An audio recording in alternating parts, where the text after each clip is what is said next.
ময়লা আবর্জনা ও কেমিক্যালের পানিতে দূষিত হচ্ছে হবিগঞ্জের মাধবপুর উপজেলার সাতপাড়িয়া গ্রামের রাজখাল। অনেক এলাকায় কালো রং ধারণ করেছে খালের পানি। এমনকি কৃষি কাজেও ব্যবহার করা যাচ্ছে না এই দূষিত পানি।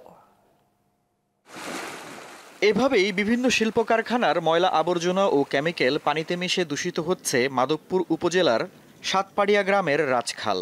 একসময়ে এই খালে প্রচুর পরিমাণের মাছ পাওয়া গেলেও এখন পানি বিষাক্ত হয়ে যাওয়ায় নষ্ট হয়েছে খালের জীববৈচিত্র্য।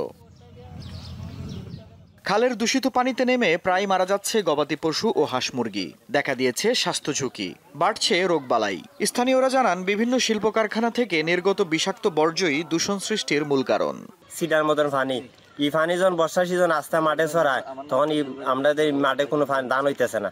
ধান যখন তুর হয়, আলি অনেক লাগার পরে ধান তুর হওয়ার পরে ধান মরে জায়গা মলা ভাই না ধান মরিয়া ফাইতে হয়ে জায়গা বুঝছেন নি। আমরা মাছ খুঁজতে মারতাই না। আগে তো মনে করো আমরা মাছ পাওয়া গেছে। কয়েকদিন আগে আমাদের এলাকার একজন কামারি প্রায় 380 মতন মারা গেছে এই কালের পানি খাইয়া। পানি এইভাবে ময়লা পানি গরু বাছুর হাঁস মুরগ সব কিছু মারা যায়।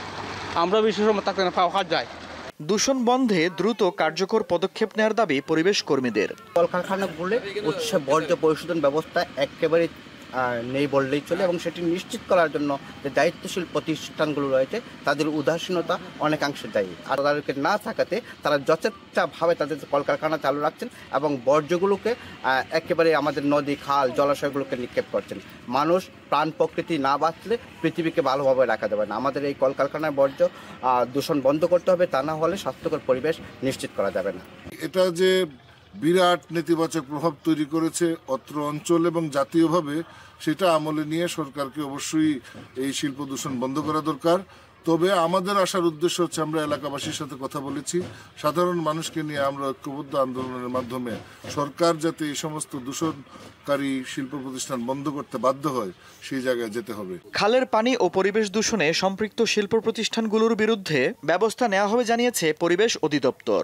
সিওডির লিমিট হচ্ছে 50 মিলিগ্রাম পার লিটার, কিন্তু খালের যে দুইটা স্যাম্পল নেওয়া হয়েছে তার একটাতে আমরা পেয়েছি 1208 আর একটাতে 1247।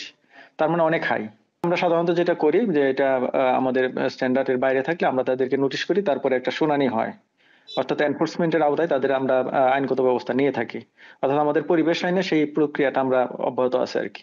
দ্রুত প্রয়োজনীয় পদক্ষেপ গ্রহণের মাধ্যমে খালের পানি দূষণমুক্ত করার দাবি স্থানীয়দের। দীপ্ত বার্তা কক্ষ।